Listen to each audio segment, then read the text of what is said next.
sé que mi Cristo vive.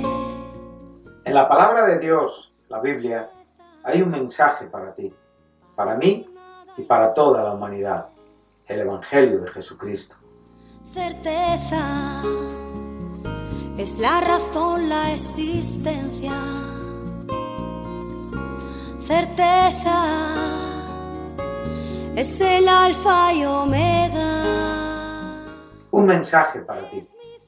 Todas las semanas, en este canal de radiodifusión cristiana, Luz a las Naciones, un estudio expositivo de la palabra de Dios, edificando sobre el verdadero fundamento de los apóstoles y profetas, siendo la principal piedra del ángulo Jesucristo mismo. Que ni lo alto ni profundo. Síguenos en directo o en cualquiera de nuestros canales y recuerda que Dios tiene un mensaje para ti. Que Dios os bendiga y edifique a través de su palabra. Amor de Dios, certeza, yo sé que mi Cristo vive. Certeza, para Él no hay nada imposible. Certeza, es la razón, la existencia. Certeza, es el alfa y omega. Es un placer para mí saludar a los oyentes de Radio Luz a las Naciones y por supuesto al equipo de colaboradores de Radio Luz a las Naciones desde nuestra programación semanal titulada Un mensaje para ti. Programa desde el cual estamos estudiando juntos, haciendo un estudio expositivo de la primera epístola del apóstol Pablo a los Corintios. Lo estamos haciendo en una manera expositiva, tratando de ser fieles a una exégesis en cuanto al significado, en cuanto a la unión de los propios textos en el propio orden escritural y, por supuesto, en el significado que cada versículo tiene dentro de su propio contexto bíblico. La primera epístola a los Corintios es la primera que el apóstol escribió de las cartas que se conocen como mayores. Estas son primera, segunda de Corintios y Romanos. Esta epístola la escribió en el año 55 aproximadamente después de Cristo, en el tercer viaje misionero del apóstol, estando en Éfeso. Y esta iglesia la estableció o tuvo su primera, el primer contacto o experiencia con ella después de haber venido desde Tesalónica, Berea, Atenas y concluyó en Corinto. Y ahí estuvo por un espacio de 18 meses según el propio registro de Lucas en el libro de los Hechos. Esto viene en el capítulo 18 del libro de los Hechos. Hemos terminado el versículo 3 y 4 del capítulo 2, que es donde estamos en estos momentos, y vamos a tratar de hacer un pequeñito repaso para poder introducirnos al programa de hoy con el contenido que Dios permita para el tiempo que hoy tenemos. Dice así la primera epístola a los Corintios, vamos a leer desde el versículo 1 del capítulo 2. Dice así que, hermanos, cuando fui a vosotros para anunciaros el testimonio de Dios, no fui con excelencia de palabras o de sabiduría, pues me propuse no saber entre vosotros cosa alguna, sino a Jesucristo y a este crucificado. Y estuve entre vosotros con debilidad y mucho temor y temblor. Y ni mi palabra ni mi predicación fue con palabras persuasivas de humana sabiduría, sino con demostración del Espíritu y de poder, para que vuestra fe no esté fundada en la sabiduría de los hombres, sino en el poder de Dios. Bueno, hemos visto la importancia del argumento que ya Pablo sigue desarrollando y que realmente nos va a llevar hasta el capítulo 3, donde realmente él va a seguir defendiendo el fundamento principal de la Iglesia, del cristiano, de todo lo que tiene que ver con la predicación, que es Cristo, que como hemos dicho y como el propio apóstol nos ha enseñado, Él es el poder y la sabiduría de Dios. Pablo, después de terminar con ese dolor, ese disgusto que él tiene en su corazón por ver a sus hermanos que, después de un breve lapso de tiempo, donde realmente ya él puede apreciar las fuertes diferencias, contiendas, divisiones, cismas, actitudes donde realmente se manifestaba un espíritu partidista, donde unos decían somos de uno y otros decían somos de otro, donde el propio apóstol no quería ni oír hablar a aquellos que decían somos de Pablo, porque sabía y comprendía que el espíritu y el carácter interior que movía a este argumento y a esta conclusión no era bueno. Él no tenía un pensamiento vinculativo en esta manera, o vinculante a este tipo de personas. Él manifestaba una clara diferencia y separación en cuanto a pensamiento y argumentos con este tipo de acciones.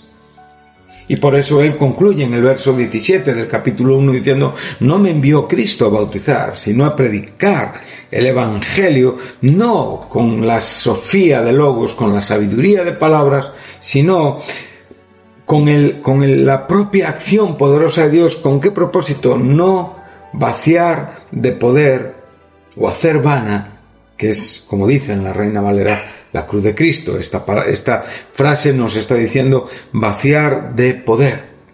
Ahora, sabemos perfectamente que nadie puede vaciar a Dios de su poder, que no hay ninguna acción en el mundo espiritual, en el mundo terrenal, de la raza humana o de cualquier ser, del índole que sea, que pueda vaciar de poder la cruz de Cristo, o vaciar de poder a Cristo o a Dios.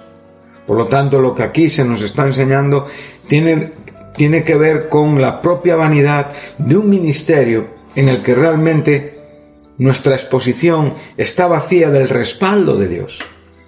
Y esto es algo donde todos los creyentes, todos los cristianos, y principalmente aquellos que estamos dedicados a un ministerio donde habitualmente exponemos la palabra de Dios a otros, de no incurrir en el error de pensar que nosotros somos los motores, evidentemente, del éxito.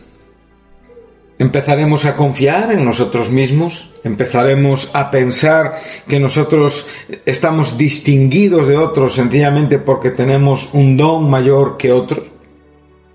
Creemos que Dios ha reservado para nosotros en la Iglesia una posición más privilegiada y nos engañaremos de esta manera y entraremos en debates, en contiendas, en divisiones y en distancias con hermanos sencillamente porque en nuestro pensamiento puede llegar a haber una idea de superioridad. Esto hay que rechazarlo de plano porque es una tentación a la que vamos a estar sometidos y que en cierta manera va a probar el verdadero carácter de nuestro corazón. Yo estoy de acuerdo. Dios dio dones a la Iglesia. Dones, como bien se nos enseña en Efesios 4, ganados por la propia obra redentora de Cristo. Sabemos que en el capítulo 4 de Efesios, ahí a partir del versículo 7, después de establecer el fundamento de la propia Trinidad con sus propios ministerios, acciones, en cuanto a la unidad de la Iglesia, claramente se nos cita el Salmo 68.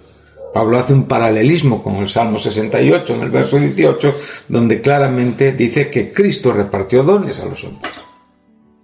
Y eso es en virtud de su propia obra redentora. Entonces, yo soy consciente de que esos dones que Cristo reparte y constituye a unos apóstoles, profetas, evangelistas, pastores y maestros, son con el propósito de edificar el cuerpo de Cristo. Son el propósito de perfeccionar a los santos para la obra del ministerio. Tienen que ver con el propósito de que realmente los creyentes lleguemos todos a una estatura equivalente, evidentemente, a la estatura, a la perfección de ese varón perfecto, que es Cristo Jesús. Esto sabemos que tiene que ver con nuestra propia glorificación. No está hablando de las medidas espirituales que podemos tener aquí en esta tierra, en muchos casos tristemente comparativas. No hablamos de esto. Tenemos que separar, que diferenciar claramente esto para no incurrir en errores que pueden hacernos daño. La idea de Dios en cuanto a la Iglesia, en cuanto al cuerpo de Cristo, quien el propio Jesucristo es la cabeza, es el Señor, es realmente llevarnos a todos a esa estatura perfecta que tiene que ver con la glorificación. Pero también es verdad que Dios dio dones a la Iglesia y a algunas personas las diferenció con ciertos propósitos divinos.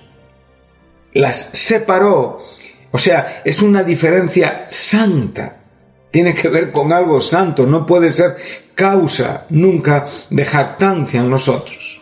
Somos conscientes de que las envidias son reales y que en muchos casos tendremos que confrontar situaciones que no tienen que ver con nosotros mismos, que son comportamientos que están fuera de nuestro control y que están en el pensamiento, en el corazón de otras personas. Eso no lo podemos controlar. Pero nosotros somos llamados a darle un control de Dios, a Dios, al Espíritu Santo de nuestra vida para poder tener esa conducta correcta de la cual Pablo aquí nos está enseñando. Entonces, como digo, soy consciente de que Dios separa, santifica, consagra, diferencia en una manera santa a personas con propósitos diferentes y con propósitos en cierta manera claros y que tienen que ver con la idea de Dios para con nosotros. Bueno, esto es una verdad. Son asuntos de carácter específico. También es verdad que no todos son apóstoles, que no todos, como digo, son maestros, que no todos son profetas, aunque evidentemente el término apóstol y profeta en el tiempo de hoy en la Iglesia tiene una diferencia en relación con lo que aquí se nos está enseñando, pero no es este el tema. Lo único que estamos tratando de hacer es que Pablo hace una diferencia de ministerios para ver que no todos son iguales. Hay unos, hay otros. En el propio contexto de esta primera epístola a los Corintios, en el capítulo 12, también se nos enseña de estas cosas, y también en Romanos 12 y en otros lugares de la Escritura se nos habla posiblemente de unos 20 dones aproximadamente, que en cierta manera son dados con un propósito. O sea, a cada quien se le da un don del Espíritu para provecho. Entonces a uno se le da uno, a otro se le da otro, y ahí en ese total que tenemos podemos comprender la diversidad y a la vez la plenitud del cuerpo de Cristo. Entonces, como digo, no somos llamados a tener este tipo de conducta. Somos llamados realmente a ser instrumentos humildes, entregados, mortificados en esa cruz, vivificados en esa cruz, para que el mensaje sea el mensaje que es poder de Dios. La palabra de la cruz. Poder de Dios para los que se salvan. Sabiendo que evidentemente es locura en aquellos que están perdidos, en aquellos que todavía están en tinieblas, en aquellos que el Dios de este siglo tiene el control de su vida, en aquellos que si hoy terminan sus días terrenales en la tierra, enfrentan un destino condenatorio en la vida que hay detrás de la muerte. Por lo tanto, estas cosas tienen que pesar en nuestro corazón y tienen que darnos una idea de que si lo que estamos haciendo es una exhibición de nosotros mismos, entonces no estamos alcanzando el propósito. Y es más, estamos quedando en una condición vana y por supuesto ineficaz completamente. Entonces es por esto que el propio apóstol les está diciendo: y yo cuando estuve entre vosotros, o sea, cuando llegué de Atenas a Corinto, a mí no visteis en mí una jactancia, no visteis en mí un gloriarme, yo me glorié en el Señor. ¿Por qué? Sencillamente porque por esta gracia de Dios estamos en Cristo, y que por esta gracia de Dios Cristo fue hecho por nosotros sabiduría, justificación, santificación y redención, o sea, 4 sustantivos. No estamos hablando de una acción verbal, estamos hablando de un nombre que nombra a Cristo en cuanto a lo que Él fue hecho por nosotros. O sea, Él es nuestra sabiduría, Él es nuestra justificación, Él es nuestra redención y Él es nuestra glorificación, santificación, perdón. Por lo tanto, estas cosas tienen que pesar en nuestros corazones. El propio apóstol, ya claramente separándose, distanciándose de esta idea, entonces es cuando él asienta este asunto y dice claramente: no estuve con excelencia de palabras, no fui superior en maneras, sino sencillamente rehusé no saber otra cosa que Cristo y este crucificado. Pudimos comprender lo bonito de esta expresión, el alcance de esta expresión, porque aquí sí el término crucificado es un verbo. Y nos está hablando de que Cristo todavía hoy mantiene en sí mismo, sí, las insignias, las marcas de la cruz. Hoy, como Tomás, podemos acercarnos y ver su costado, ver sus manos. Incluso podemos ver las heridas de su frente, su costado traspasado, sus manos traspasadas. Pudimos ver cómo fue el propio apóstol Juan quien pudo ver el Cordero inmolado, ahí, en el mismo trono de Dios, en ese futuro escatológico, donde hoy está y de donde regresará. Como bien se nos enseña en Hebreos, tenemos claramente esta idea para que esto a la vez también nos sirva de advertencia a aquellos que en muchos casos desperdiciamos nuestra vida, no tomamos del todo en serio las cosas que se nos dicen. Entonces hay una regla, está establecido que los hombres mueran una sola vez. Recuerde, querido oyente, vivimos muchos días. Hay personas que viven 90, 100 años, pero solo se muere una vez. Y después de esta muerte hay un juicio que determinará nuestra existencia en la eternidad, en gloria o en sufrimiento, en disfrute, en placer, o sencillamente en una constante conciencia de haber podido cambiar nuestro destino si hubiéramos hecho caso a Dios. Entonces dice claramente que Cristo fue ofrecido una sola vez, o sea, Cristo vino en su primera venida a este mundo para ser ofrecido en sacrificio y llevar los pecados de muchos, y aparecerá por segunda vez sin relación con el pecado para salvar a los que le esperan. Entonces aquí sabemos que esta palabra aparecerá, será visto, o sea, es como decir, el mismo que vino será el mismo que volverá. Entonces, este es el crucificado, aquel que se entregó por la propia voluntad del Padre como razón primera, llevó a cabo el sacrificio de sí mismo y evidentemente fue aquel que perdonó nuestros pecados. Entonces su muerte en la cruz tuvo la primera razón en obedecer y en llevar a cabo la voluntad del Dios Padre. Y después tenía como objeto el perdón de nuestros pecados, la salvación de nuestras almas. El propio apóstol reconoce que estuvo con con debilidad y con mucho temor y temblor. Hemos podido hablar de esto también, creo que suficiente.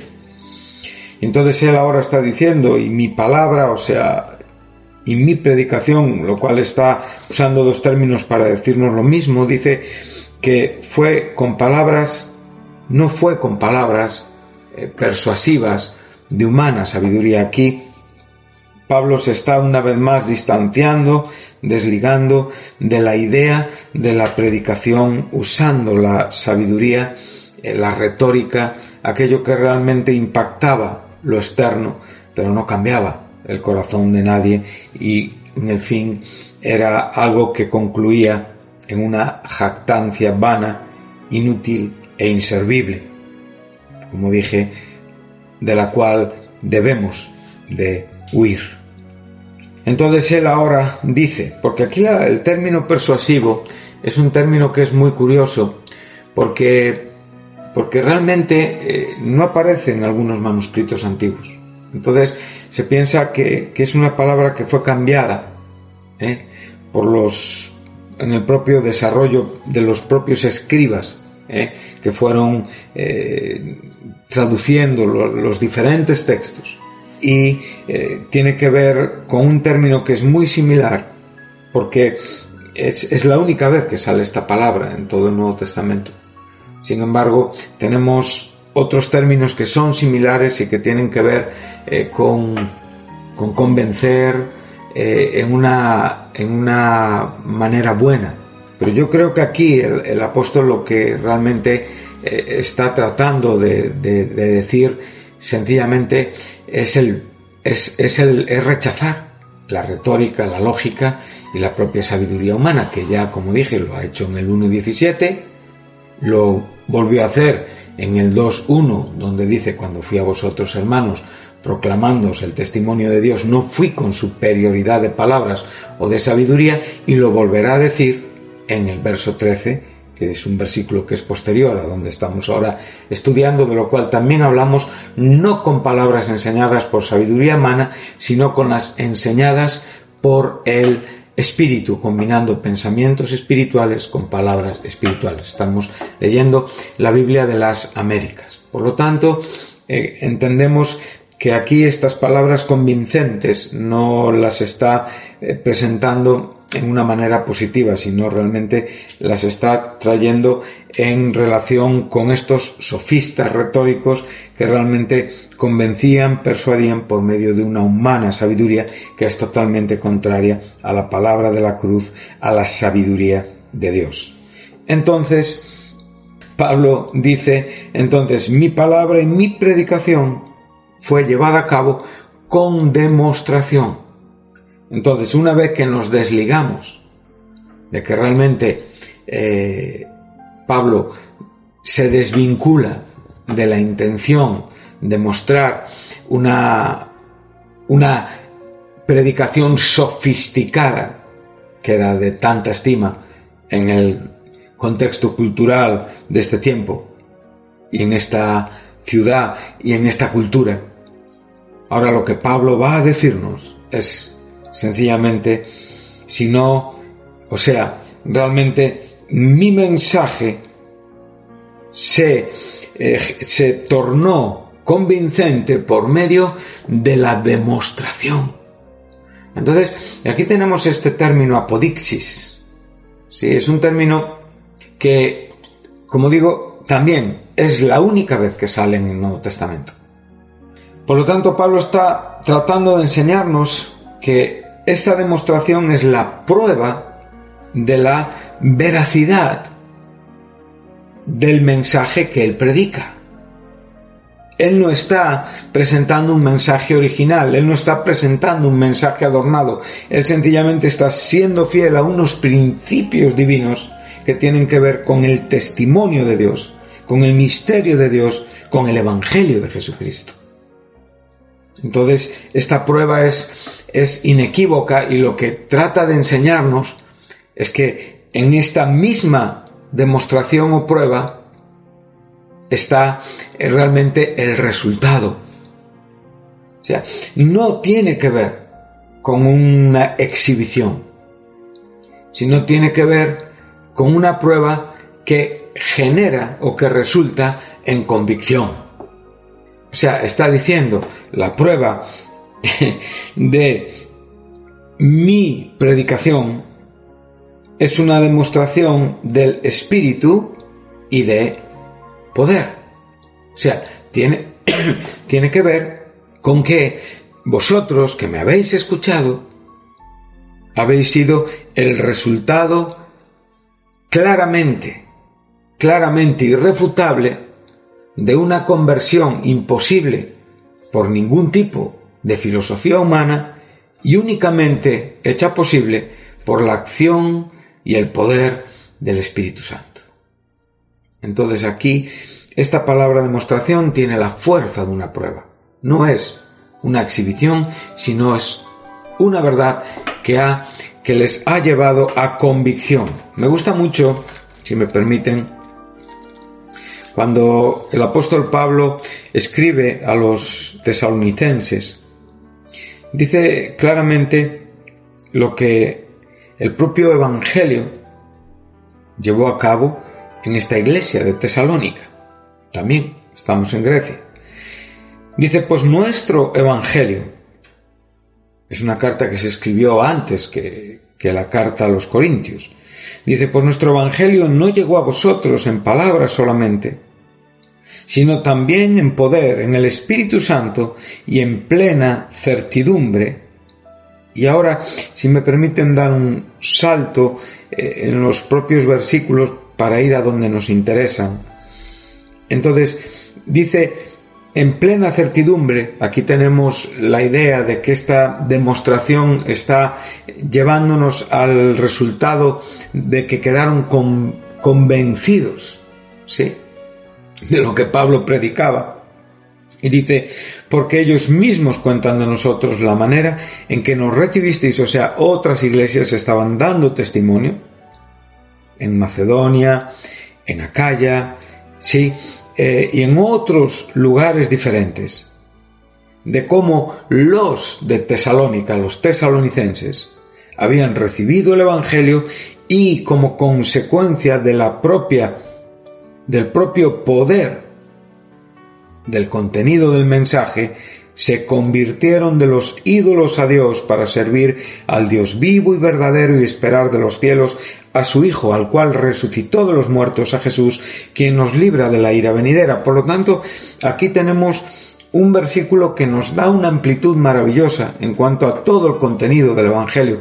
No solamente transforma nuestras vidas, no solamente equipa nuestra vida y la dota de una nueva naturaleza, de una nueva existencia, nos transforma para poder vivir como hijos de Dios, espiritualmente hablando, y a la vez nos dota de una esperanza en el corazón, de una fe en el corazón, que claramente ve el asunto completo por el cual hemos escuchado el Evangelio, y es, como decíamos antes, alcanzar esa estatura de la que hablábamos en la carta a los Efesios juntos.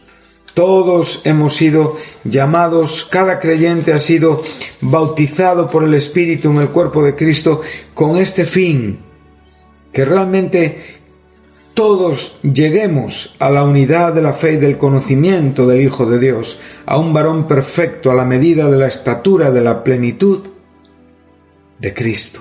Esto comienza el día que creemos en Jesucristo.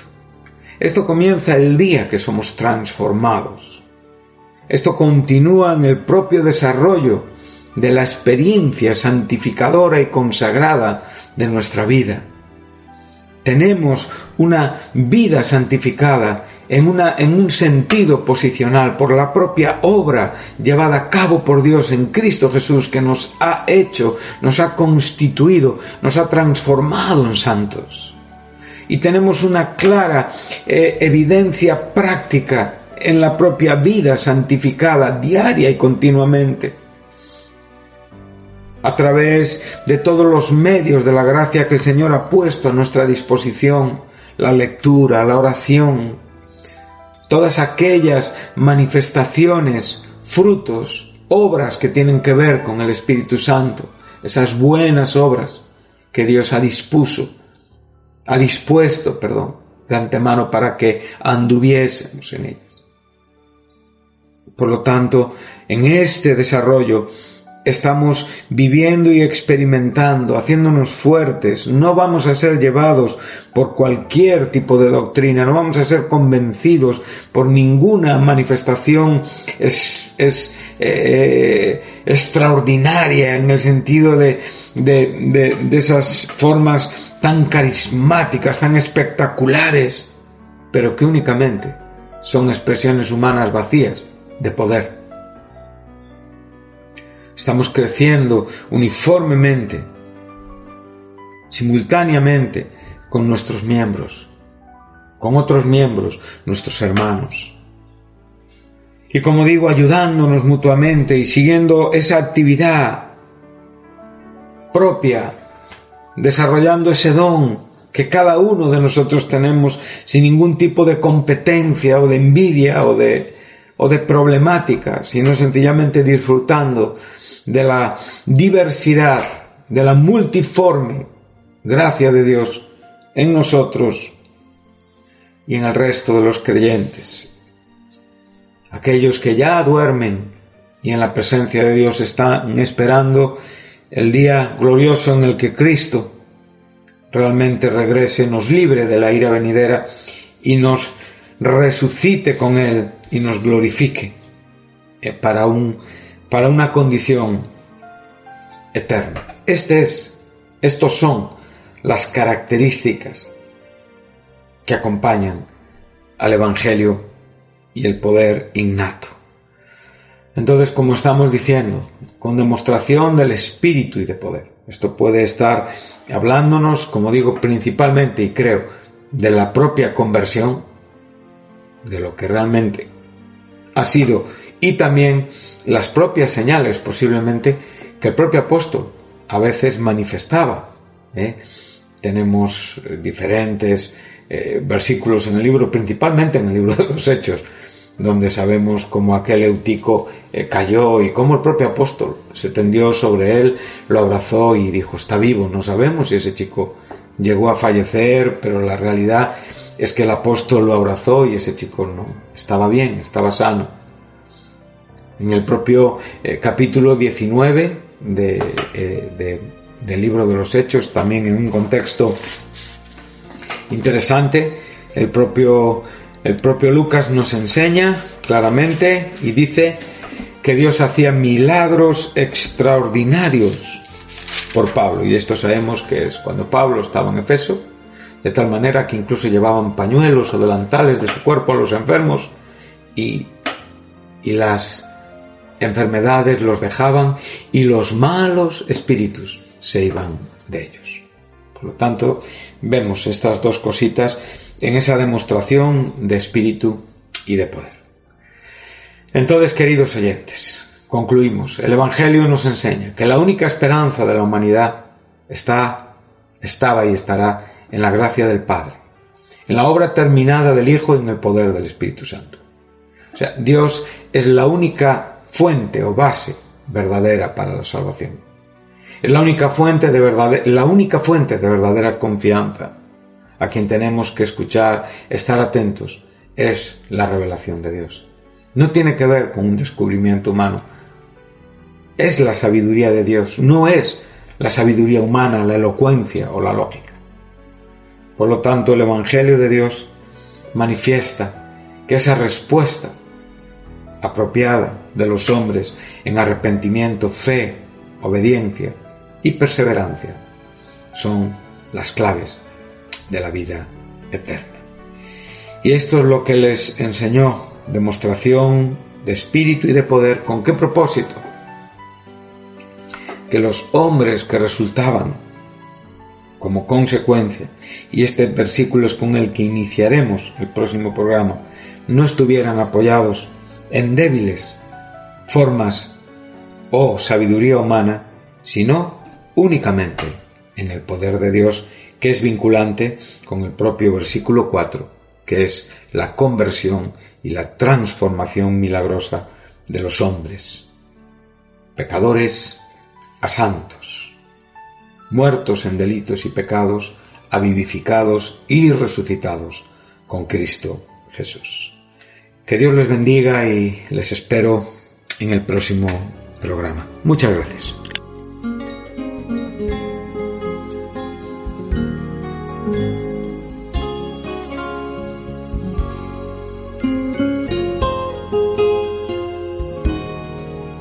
Certeza, yo sé que mi Cristo vive. Hasta aquí nuestro programa de hoy, un mensaje para ti. Si te gustó, si estás interesado en conocer más a Dios y saber más de su palabra, llámanos. 968-117-107 es el teléfono de Radio Luz a las Naciones.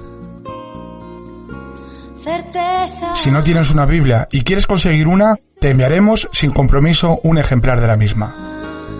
Puedes descargar este programa o volver a escucharlo en la página web de Radio Luz a las Naciones, www.fmradioluz.com. Recuerda, Cristo está cerca.